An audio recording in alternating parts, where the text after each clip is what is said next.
Baiklah, Assalamualaikum warahmatullahi wabarakatuh. Waalaikumsalam warahmatullahi wabarakatuh.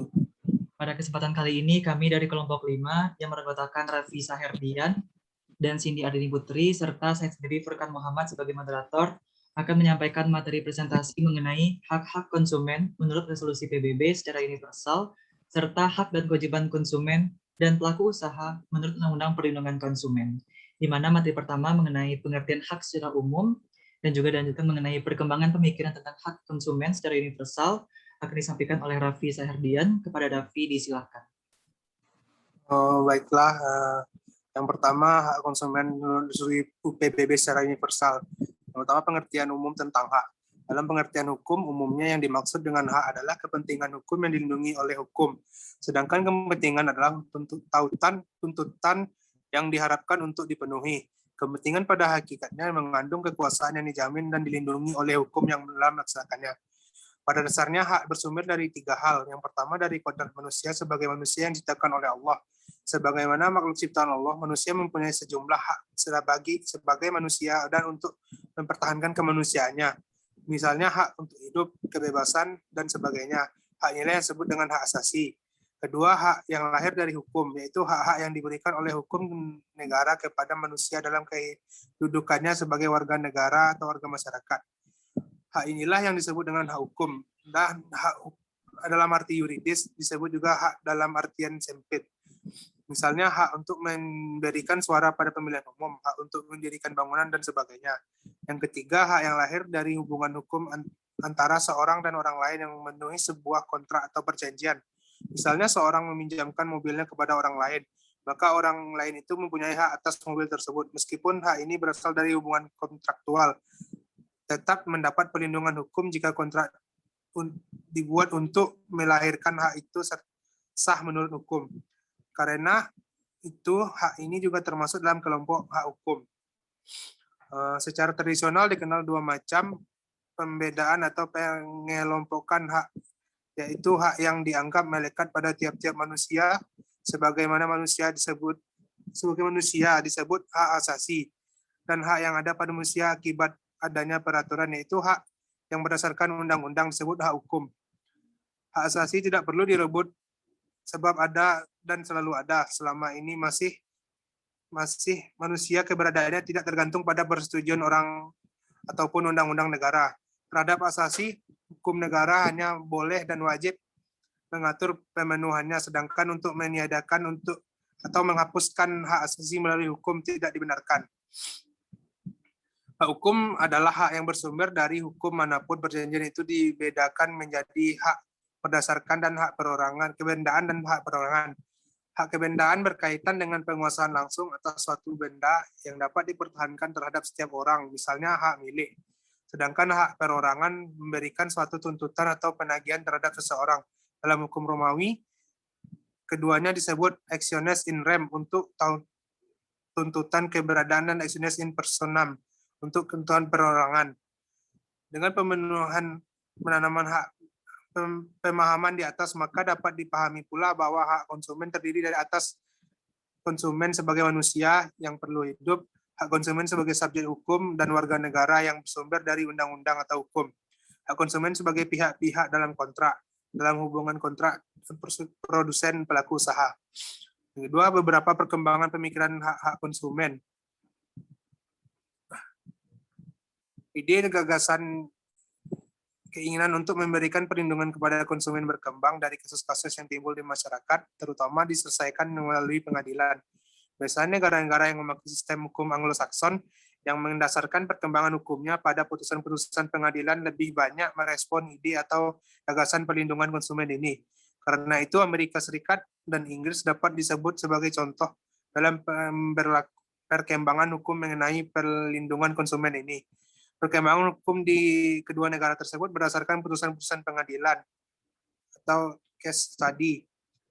Tidak berarti bahwa negara-negara lain yang memakai sistem hukum Eropa kontinental tidak memperhatikannya.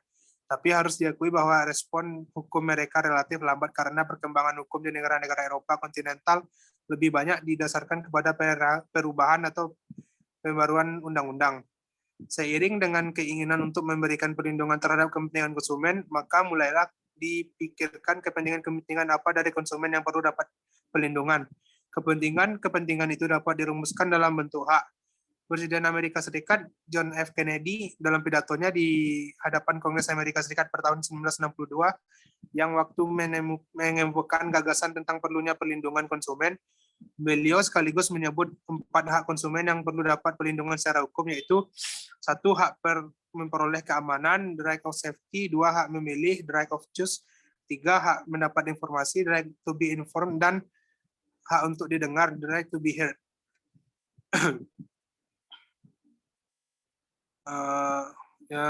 Berikutnya penjelasan dasar-dasar konsumen yang dideklarasikan. 1. Hak mendapat atau memperoleh keamanan. Konsumen memiliki hak untuk memperoleh perlindungan atas keamanan produk dan jasa. Misalnya, dalam makanan dan minuman yang dikonsumsi harus aman bagi kesehatan konsumen dan masyarakat umumnya. Produk makanan yang aman berarti produk tersebut memiliki standar kesehatan gizi dan sanitasi serta tidak mengandung unsur yang dapat membahayakan manusia baik dalam jangka pendek maupun panjang. Di Amerika Serikat, hak ini merupakan hak pertama dan tertua serta paling kontroversial yang karena hal ini didukung dan disetujui oleh kalangan bisnis dan konsumen atau yang dikenal dengan pemangku kepentingan atau stakeholder. Selanjutnya, hak untuk memilih. Konsumen memiliki hak untuk mengakses dan memilih produk atau jasa tingkat harga yang wajar. Konsumen tidak boleh ditekan atau dipaksa untuk melakukan pilihan tertentu yang akan merugikan dirinya. Jenis pasar yang dihadapi konsumen akan menentukan apakah konsumen bebas memilih atau tidak suka membeli produk atau barang atau jasa tersebut. Namun dalam struktur pasar monopoli, konsumen dan masyarakat umum digiringi berada dalam posisi yang lemah dengan risiko mengalami kerugian bila tidak memilih atau membeli produk dan jasa kaum monopolis.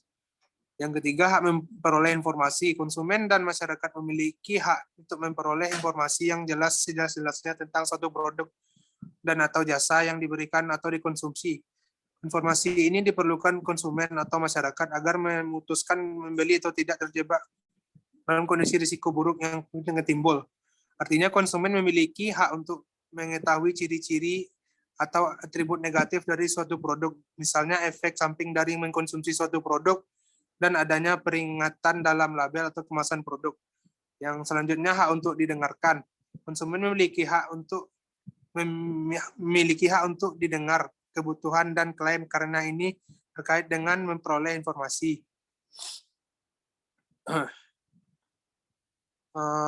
Walaupun perlindungan konsumen sudah diatur oleh UPK, namun masih ada saja pelaku bisnis manufaktur, distribusi, dunia perbankan dan jasa lainnya acap kali tidak berorientasi pada konsumen dan atau membiarkan bawahan atau cabang atau penyalur mencari lubang ketidaktahuan konsumen tentang hak konsumen yang sengaja ditutupi demi memperoleh laba. Tidak salahnya kalau secara periodik manajemen baik puncak maupun menengah bisnis yang merasa profesional belajar kembali ke serangkaian konsep dasar hak-hak konsumen sebelum mensosialisasikan pada masyarakat konsumen dengan plan and program terjadwal yang bukan bersifat pameran omong kosong dan cari nama saja. Inilah wujud dari menghargai perilaku supply and demand dalam perekonomian. Keempat, hak tersebut merupakan bagian dari Deklarasi Hak Asasi Manusia yang diancangkan oleh PBB pada tanggal 10 Desember 1948. Masing-masing pada pasal 3, 8, 19, 21, dan pasal 26 yang oleh Organisasi Konsumen Dunia, International Organization of Consumer Union atau ILO ditambahkan 4 hak dasar konsumen lainnya, yaitu 1. Hak memperoleh kebutuhan hidup, 2. Hak memperoleh ganti rugi, 3. Hak memperoleh pendidikan konsumen, 4. Hak untuk memperoleh lingkungan hidup yang bersih dan sehat. Negara-negara yang tergabung dalam masyarakat ekonomi Eropa misalnya baru menyikapi persoalan perlindungan konsumen khususnya tanggung jawab produk pada tahun 1985 melalui petunjuk penghargaan direktif yang dikeluarkan Dewan Masyarakat Eropa pada 25 Juli 1985 di Brussel dan ditandangi oleh Jipus sebagai Presiden Dewan baru. Kemudian pada 11 Desember 1986, Ratu Beatrix menandatangani perubahan sebagai penyesuaian dalam Bergelet Sweetbook. Masyarakat ekonomi Eropa juga telah menyepakati 5 hak dasar konsumen sebagai berikut. 1. Hak perlindungan kesehatan dan keamanan. 2. Hak memperoleh kepentingan ekonomi. 3. Hak mendapat ganti rugi. 4. Hak penerangan. 5. Hak untuk didengar. PBB melalui resolusi nomor A/Res 39/248 tanggal 16 April 1985 yang telah diamandemen pada 26 Juli 1999 tentang pelindungan hak konsumen merumuskan 6 kepentingan konsumen yang harus dilindungi, yaitu pelindungan konsumen dari bahaya terhadap kesehatan dan keamanannya, promosi dan pelindungan kepentingan ekonomi sosial konsumen, tersedianya informasi yang memadai bagi konsumen untuk memberikan kemampuan mereka melakukan pilihan yang tepat sesuai kehendak dan kebutuhan pribadi. 4. Pendidikan konsumen. 5. Tersedianya ganti rugi dan yang efektif. 6. Kebebasan untuk membentuk organisasi konsumen atau organisasi lainnya yang relevan dan memberikan kesempatan kepada organisasi tersebut untuk menyuarakan pendapatnya dalam mengambil keputusan menyangkut kepentingan mereka. Resolusi ini lahir akibat perjuangan selama kurang lebih 10 tahun dari lembaga-lembaga perlindungan konsumen di seluruh dunia oleh International Organization of Consumer Union atau IOCU. Memperhatikan hak yang disebutkan di atas, maka secara keseluruhan pada dasarnya dikenal 10 macam hak konsumen sebagai berikut. 1. Hak mendapat atas keamanan dan keselamatan. 2. Hak untuk memperoleh informasi. 3. Hak untuk memilih. 4. Hak untuk dengar. 5. Hak memperoleh kebutuhan hidup. 6. Hak untuk memperoleh ganti rugi. 7. Hak memperoleh pendidikan konsumen. 8. Hak memperoleh lingkungan hidup yang bersih dan sehat. 9. Hak mendapat barang sesuai dengan nilai tukar dan diberikannya. 10. Hak mendapatkan upaya penyelesaian hukum yang patut. Dan ini saya kembalikan kepada moderator. Baiklah, terima kasih kepada Raffi yang sudah menyampaikan materi mengenai hak-hak konsumen dalam ruang lingkup universal, yaitu salah satunya menurut resolusi PBB, di mana sudah dijelaskan pengertian hak secara umum, serta dilanjutkan dengan perkembangan pemikiran mengenai hak-hak konsumen secara universal. Untuk teman-teman dari kelas perlindungan konsumen dapat melihat kembali makalah yang sudah kami kirimkan karena PowerPoint hanya berisi poin-poinnya saja. Selanjutnya, materi mengenai hak-hak dan kewajiban konsumen menurut Undang-Undang Perlindungan Konsumen akan disampaikan oleh Cindy Ardini Putri. Kepada Cindy, disilahkan.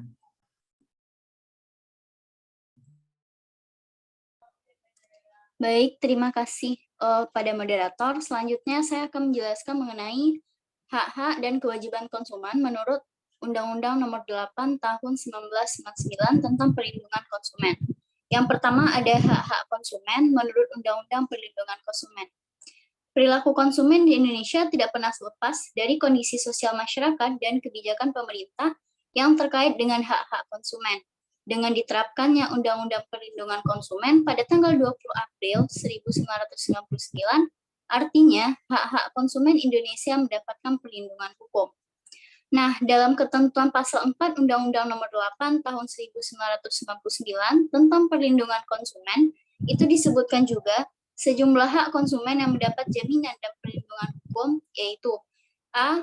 Hak atas kenyamanan, keamanan, dan keselamatan dalam mengkonsumsi barang dan atau jasa.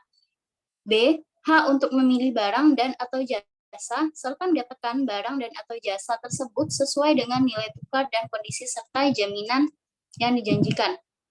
C. Hak atas informasi yang benar, jelas, dan jujur mengenai kondisi dan jaminan barang dan atau jasa. D. Hak untuk didengar pendapat dan keluhannya atas barang dan atau jasa yang digunakan. E. Hak untuk mendapatkan advokasi, perlindungan, dan upaya penyelesaian sengketa perlindungan konsumen secara patut. F. Hak untuk mendapatkan pembinaan dan pendidikan konsumen. G. Hak untuk diperlakukan atau dilayani secara benar dan jujur serta tidak diskriminatif.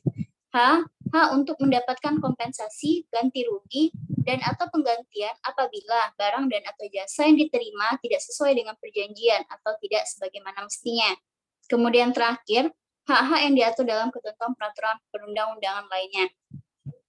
Jika dibandingkan dengan hak-hak konsumen sebagaimana dimuat dalam resolusi PBB di atas, tampaknya tidak ada perbedaan mendasar. Penyebabnya antara lain, bahwa hak-hak konsumen yang disebut di dalam resolusi PBB itu adalah rumusan tentang hak-hak konsumen yang diperjuangkan oleh lembaga-lembaga konsumen di dunia dan telah sejak lama diperjuangkan di negaranya masing-masing. Kemudian, yang kedua, mengenai kewajiban konsumen menurut Undang-Undang Perlindungan Konsumen. Kewajiban konsumen diatur di dalam ketentuan pasal 5 Undang-Undang Perlindungan Konsumen, yaitu sebagai berikut. A. Membaca atau mengikuti petunjuk informasi dan prosedur pemakaian atau pemanfaatan barang dan atau jasa demi keamanan dan keselamatan. Yang B. Beretika baik dalam melakukan transaksi pembelian barang dan atau jasa. C. Membayar sesuai dengan nilai tukar yang disepakati. Dan terakhir, mengikuti upaya penyelesaian hukum sengketa perlindungan konsumen secara patut. Dengan adanya kewajiban konsumen membaca atau mengikuti petunjuk informasi dan prosedur pemakaian ataupun pemanfaatan barang dan atau jasa demi keamanan dan keselamatan merupakan hal yang penting mendapatkan pengaturan. Dan adapun pentingnya kewajiban ini karena sering pelaku usaha telah menyampaikan peringatan secara jelas pada label produk tersebut. Namun konsumen tidak membaca peringatan yang telah disampaikan kepadanya. Dengan pengaturan kewajiban ini memberikan konsekuensi pelaku usaha tidak bertanggung jawab jika konsumen yang bersangkutan menderita kerugian akibat mengabaikan kewajiban tersebut. Kemudian mengenai hak-hak dan kewajiban pelaku usaha menurut Undang-Undang Nomor 8 Tahun 1999 tentang Perlindungan Konsumen. Ada yang pertama, hak-hak pelaku usaha. Hak-hak pelaku usaha itu diatur dalam ketentuan pasal 6 Undang-Undang Perlindungan Konsumen, yaitu sebagai berikut. A. Hak untuk menerima pembayaran yang sesuai dengan kesepakatan mengenai kondisi dan nilai tukar barang dan atau jasa yang diperdagangkan. Yang B. Hak untuk mendapatkan perlindungan hukum dari tindakan konsumen yang beriktikat tidak baik. C. Hak untuk melakukan pembelaan diri sepatutnya di dalam penyelesaian hukum sengketa konsumen. D. Hak untuk rehabilitasi nama baik apabila terbukti secara hukum bahwa kerugian konsumen tidak diakibatkan oleh barang dan atau jasa yang diperdagangkan. Kemudian E, hak-hak yang diatur dalam ketentuan peraturan perundang-undangan lainnya. Kemudian ada kedua, kewajiban pelaku usaha yang mana itu diatur dalam ketentuan pasal 7 Undang-Undang Perlindungan Konsumen antara lain A, beriktikat baik dalam melakukan kegiatan usahanya. B, memberikan informasi yang benar, jelas, dan jujur mengenai kondisi dan jaminan barang dan atau jasa, serta memberikan penjelasan penggunaan, perbaikan, dan pemeliharaan. Yang C, memperlakukan atau melayani konsumen secara benar dan jujur, serta tidak diskriminatif. D, menjamin mutu barang dan atau jasa yang diproduksi dan atau diperdagangkan berdasarkan ketentuan standar mutu barang dan atau jasa yang berlaku. E, memberikan kesempatan kepada konsumen untuk menguji dan atau mencoba barang dan atau jasa tertentu serta memberikan jaminan atau garansi atas barang yang dibuat dan atau diperdagangkan. Kemudian F, memberikan kompensasi ganti rugi dan atau penggantian apabila barang dan atau jasa yang diterima atau dimanfaatkan konsumen tidak sesuai dengan perjanjian. Tentang kewajiban kedua pelaku usaha, yaitu memberikan informasi yang benar, jelas, dan jujur mengenai kondisi dan jaminan barang dan atau jasa, serta memberikan penjelasan penggunaan, perbaikan, dan pemeliharaan, disebabkan karena informasi di samping merupakan hak konsumen.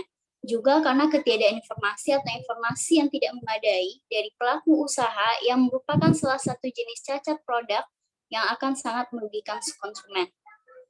Selanjutnya, saya serahkan kepada moderator. Terima kasih. Baik, terima kasih kepada Cindy yang sudah menyampaikan materi mengenai hak-hak konsumen dan juga kewajiban konsumen serta pelaku usaha yang diatur dalam Undang-Undang Perlindungan Konsumen. Selanjutnya kita lihat kewajiban terkait penyampaian informasi yang merupakan kewajiban dari para pelaku usaha. Terdapat 3 instrumen, yang pertama yaitu representasi, yang kedua peringatan, dan yang ketiga yaitu instruksi. Di mana yang pertama yaitu representasi. Perlunya representasi yang benar terhadap suatu produk karena salah satu penyebab terjadinya kerugian terhadap konsumen adalah misrepresentasi terhadap produk tertentu. Kerugian yang dialami konsumen di Indonesia dalam kaitannya dengan misrepresentasi banyak disebabkan karena tergiur oleh iklan-iklan atau brosur-brosur produk tertentu. Sedangkan iklan atau brosur tersebut tidak selamanya memuat informasi yang benar karena pada umumnya hanya menonjolkan kelebihan produk yang dipromosikan, sebaliknya kelemahan produk seringkali ditutup-tutupi. Selanjutnya, informasi yang diperoleh konsumen melalui brosur tersebut dapat menjadi alat bukti yang dipertimbangkan oleh hakim dalam gugatan konsumen terhadap produsen. Bahkan, tindakan produsen yang berupa penyampaian informasi melalui brosur-brosur secara tidak benar yang dapat merugikan konsumen dikategorikan sebagai wan prestasi, karena brosur dianggap sebagai penawaran dan janji-janji, sehingga isi brosur tersebut dianggap diperjanjikan dalam ikatan jual-beli meskipun tidak dinyatakan dengan tegas. Pertimbangan hakim yang menggolongkan perbuatan produsen sebagai wan prestasi tersebut dapat diartikan bahwa brosur yang dikeluarkan oleh produsen merupakan bagian dari perjanjian, sehingga sebagai konsekuensinya dapat menuntut ganti kerugian hanya pihak yang terikat dengan perjanjian dengan pelaku usaha. Selanjutnya mengenai peringatan. Peringatan ini sama pentingnya dengan instruksi penggunaan suatu produk yang merupakan informasi bagi konsumen. Walaupun keduanya memiliki fungsi yang berbeda, yaitu instruksi terutama telah diperhitungkan untuk menjamin efisiensi penggunaan produk, sedangkan peringatan dirancang untuk menjamin keamanan dari penggunaan suatu produk. Peringatan merupakan pelengkap dari proses produksi, di mana peringatan yang diberikan kepada konsumen ini memegang peranan penting dalam kaitannya dengan keamanan dari suatu produk. Dengan demikian, produsen wajib menyampaikan peringatan kepada konsumen. Hal ini berarti bahwa tugas produsen pembuat tidak berakhir hanya dengan menempatkan suatu produk dalam sirkulasi atau sistem distribusi, di mana produk yang dibawa ke pasar tanpa petunjuk dan peringatan yang sangat kurang atau tidak memadai, menyebabkan suatu produk dapat dikategorikan sebagai produk yang cacat instruksi. Hal ini berlaku bagi peringatan sederhana, misalnya simpan di luar jangkauan anak-anak, dan berlaku pula terhadap peringatan mengenai efek samping setelah pemakaian suatu produk tertentu. Kelalaian menyampaikan peringatan terhadap konsumen dalam hal produk yang bersangkutan memungkinkan timbulnya bahaya tertentu akan menimbulkan tanggung gugat bagi produsen. Karena walaupun secara fisik produk tersebut tidak cacat, namun secara hukum produk tersebut dikategorikan sebagai cacat instruksi karena dapat membahayakan konsumen. Selanjutnya yang ketiga yaitu instruksi, di mana ditujukan untuk menjamin efisiensi penggunaan produk, serta penting untuk mencegah timbulnya kerugian bagi konsumen.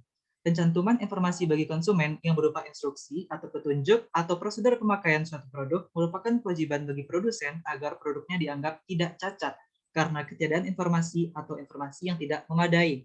Sebaliknya, konsumen berkewajiban untuk membaca atau mengikuti petunjuk informasi dan prosedur pemakaian atau pemanfaatan barang dan jaringan jasa demi keamanan dan keselamatan.